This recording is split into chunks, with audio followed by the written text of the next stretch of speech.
Okay, with the airplane on it. It's I think that it's a very significant moment to have just the unification of our city during this time of a tragedy. This is no longer a city or state where the governor and the mayor and elected officials and our firefighters, our police officers, our OEM, all of our entities. We are in the energy of when there is a crisis in this city or state, we are coming together. Yes. We are sending a loud message with the men and women of the clergy and the other officers in this city. We are in a moment where we're facing a multitude of crises at one time, and we won't succeed if we're not united. And coming here today, the governor reached out to me and stated that she wanted to be here to send a loud message for these families and to say thank you to the men and women who went in this building. Some of these firefighters, their oxygen tanks were empty and they still pushed through the smoke. You can't do this if you don't feel attached to the city and this community. And I really want to thank them for putting their lives on the line to save lives. Over 30 people in the hospital, 19 deaths. 9 of them are children, are babies that we lost. And we're all feeling this. And we're going to be here for this community to help them navigate through this. Many of these young children went to schools. We will have a social and emotional support at their schools to help their classmates.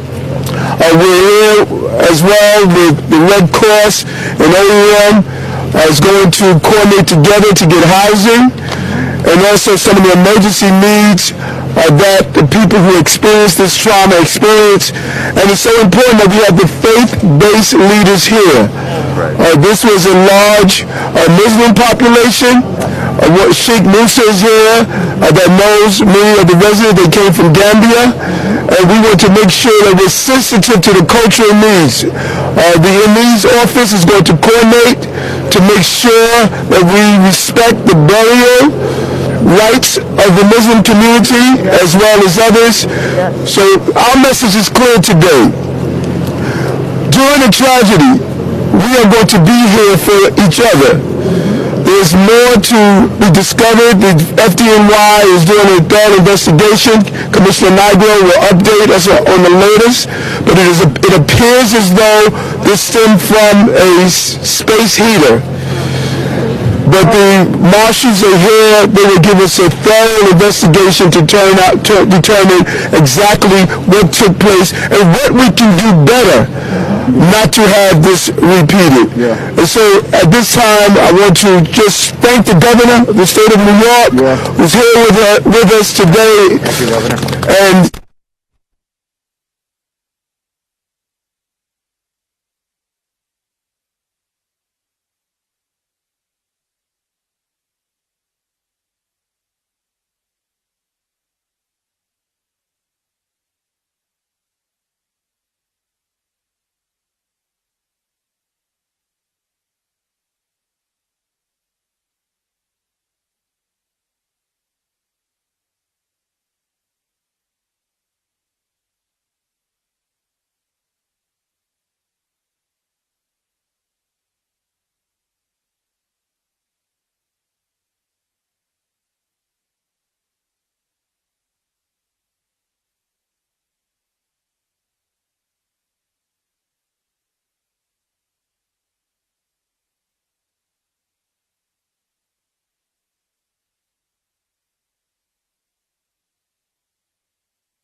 Governor, will stay like this. Amen. You cannot keep us down, ever. We are united together.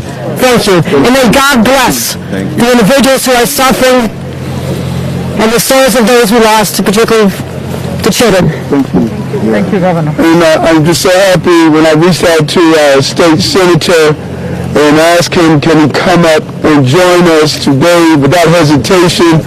He came up just to be here and show our united front. Thank you, Senator Schumer. Senator Schumer. Thank you, Mayor, Governor, and everyone here. You see the outpouring of every level of government from all parts of the city. I just came up from Brooklyn. It is such a tragedy, thinking of children, thinking of families, thinking of so many people in this building, immigrants striving to climb that ladder up, and their lives snuffed out. It's awful. I want to thank our firefighters. Unbelievable. They always rush to danger. They don't care. They don't worry about themselves. They just go in there. And they will hear from all reports very, very quickly. We appreciate that. At the federal level, we'll do whatever we can. There is housing assistance. There is tax assistance. And maybe most important in this instance, immigration assistance, so families can be united, because many of these families have come from overseas and need to be here.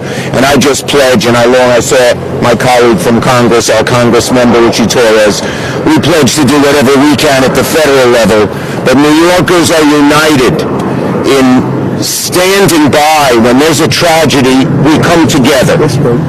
We don't care about ideology. We don't care about race, creed, color, religion. We come together, we embrace one another, and we say we are for helping New Yorkers who need help. That's who we've been for the history of our city.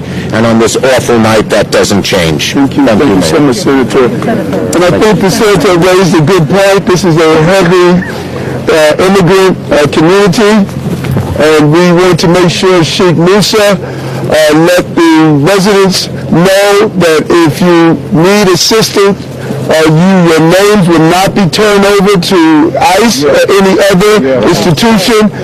We want people to be comfortable in coming forward, and it's imperative that we connect with those on the ground to make sure they get that message and that word out. And so we want to allow and have Commissioner Nigro come forward to give you any technical updates on what took place and the updates on the investigation. Commissioner? Thank you. Commissioner. Thank you, Mayor. And let me just say that my entire department mourns along with the families here today and our entire city. We're all about saving lives, and the loss of one life is sad for us, much less 19 lives. As the mayor said, this fire began in an apartment that spans 2 floors on the 2nd and 3rd floor of the building. It started in a malfunctioning electric space heater. That was the cause of the fire. The fire consumed that apartment that is on 2 floors and part of the hallway. The door to that apartment, unfortunately, when the residents left, was left open. It did not close by itself. The smoke spread throughout the building, thus the tremendous loss of life and other people fighting for their lives right now in hospitals all over the Bronx. So we are investigating where everyone was found, how the smoke traveled, but certainly the marshals have determined through physical evidence and through first-hand accounts by the residents that this fire started in a bedroom in a portable electric heater. Right. Let's see if there's any questions that you can answer. Any questions that I can answer, we'll be happy to do that. Functioning smoke detectors. Why did they need to use the space heater? Carol, go ahead. They're functioning smoke detectors. I heard someone ask about the heat. The heat was on in the building. That was being used to supplement the building heat. There were smoke alarms throughout the building. The first call that came in was due to a neighbor hearing the smoke alarm and looking and seeing the smoke and calling. Commissioner, there were reports that this was a very frequently malfunctioning smoke alarm system, that the alarm went off frequently, and that's why a lot of residents may not have felt urgency to leave. Are you confirming any of that? We will look into that, but I cannot confirm that now. also that residents didn't know where to escape, where the fire escapes were. Comment on that? Well, on buildings like this, there are no fire escapes. There are interior stairways. So the residents should know where the stairwells are. And I think some of them could not escape because of the volume of smoke.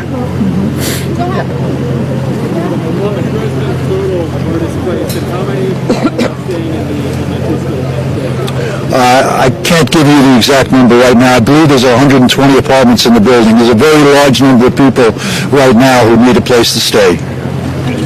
Can you tell us anything about the children? What were their ages? The ones who passed away? I do not have that now. There are some people in the building now. Whether they will stay, we're not sure, but there's very few. Commissioner, talking about numbers always running these three buildings, but having so many kids and families in there, so you talk about watching, these people clearing out the small children, some of them leaving, and how that affects each other department. I think it certainly is traumatizing when we can't save a life. And our members, try diligently, fire and EMS members, to bring some of these people back and to bring them out as quickly as they could. So we will have our counseling service be very busy after this with our members who are saddened by this terrible loss. Commissioner, I understand your members were finding people in stairwells all throughout the building. Can you explain how that operation went and why it is you think that this was all over the building the way it was? Well, as I said, the door was left open to the apartment. There was at least one door open from the stairwell to a floor on one of the upper floors. Smoke and heat travel upward. That we know. That's what happened here. As the mayor said, it was a very difficult job for our members. Their air tanks contained a certain amount of air. They ran out of air, many of our members, and they continue working to try to get as many people out as they could. Does anyone have questions for the mayor or the governor? Sure. Yeah. In terms of the shelter here at the middle school, where will these people be staying for the next few nights, and where will they be getting resources? Thank you, Commissioner. Oh, my pleasure. Thank you. We have our Deputy Commissioner of OEM that's here, that's going to give the update on Red Cross. Yeah, I am right here. Yes. I'm just short. Hello, I'm from Emergency Management. So we do have the Red Cross here. They will be here very quickly. We're registering everyone that needs housing. They will be going into hotels for an extended period while we work it out, and it's safe for people to go back into the building. If people are ultimately not able to go back into their apartments, we will work with HPD, with the state, and other resources to get people the long-term housing that they need. Talk about your website. Yeah. So we are coordinating the other responses. This is an active school, obviously, so we will be, when everybody is taken care of for the evening, we will be closing out of the school tonight and then going to another community facility nearby. We have set up a website on the emergency management website. We're in multiple languages where we are putting out the information. I know there are some people that are concerned about their pets, and so we will work with the agencies on that. We are providing food. A lot of children go to the school next door in other schools, so depending on where they're staying tonight, we will get them transportation back to the school. We have set up a short code. People that are affected can text 181-STFIRE to 692-692, and they will receive messages in English, Spanish, and French on services that are available. The other thing is we have set up with the Police Department Missing Persons Unit with 311 the unidentified victim information system. People can call 311, or outside of the city, they can call 212 New York, and if they are looking for information on a loved one that was taken to a hospital or who has passed away, we can get them that information. I understand there are laws that state that these doors have to automatically shut in an emergency like this. Who's making sure that this is actually being implemented? This is a state law. Excuse me, sign language? There are laws that are supposed to do that, and part of the investigation from the marshals will determine if this exactly took place here, but there are laws on that. Have there been any issues with that this before I go?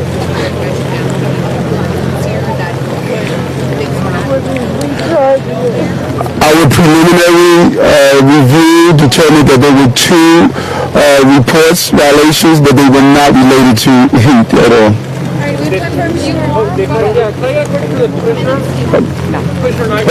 Hold on. Who did you put? Okay, yes. Building is listed as semi-fireproof online. My understanding was that all buildings above 6 stories need to be fully fireproof. Can you talk a bit about that discrepancy at all? Yeah, we'll look into that. This building was built in 1972. It was federally funded. It is potentially built under outside of the New York City Fire Code, which is why it might be listed as that. What does it mean when something's outside the New York City Fire Code? Is it not Well, certain federal buildings can be built under different standards, but to be perfectly clear, the fire never extended beyond. The fire itself, other than getting in the hall because the door was open, never extended anywhere else in the building, so that was not a factor. Thanks.